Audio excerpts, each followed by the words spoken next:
শীতকালের বিকেলবেলা হঠাৎ করেই প্ল্যান হয়ে যায় আমাদের রাত্রির বেলা কড়াইশুঁটির কচুরি আর আলুর দম খাওয়া হবে।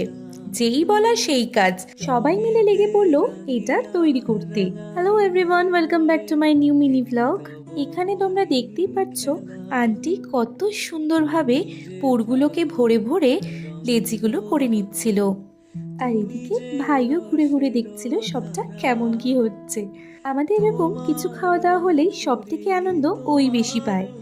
আর অন্যদিকে আন্টি লেচিগুলোকে বেলে নিচ্ছিল, আর মা এদিকে ভাজতেও শুরু করে দিয়েছিল একে একে। বুকে তেমনি মাতে তুমি আমার পরাণে, প্রেমের বিন্দু তুমি। আর এখানে আন্টি আলুর দমটা তৈরি করে নিয়েছিল, যেটা খেতে ভীষণ টেস্টি হয়েছিল।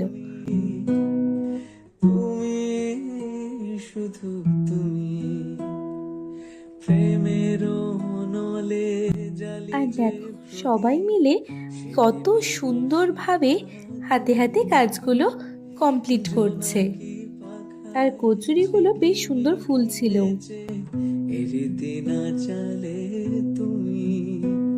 তারপর আমরা খেতে বসে পড়ি। মা এখানে আমাদের দিয়ে দিচ্ছিল কড়াইশুঁটির কচুরি আর আলুর দমগুলো।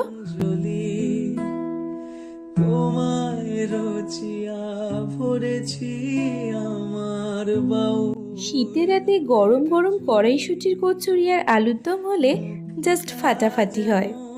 এবার আমি এখানে খাই। আজকের মতো এইটুকুই, দেখা হচ্ছে নতুন কোনো একটা মিনি ভ্লগ নিয়ে।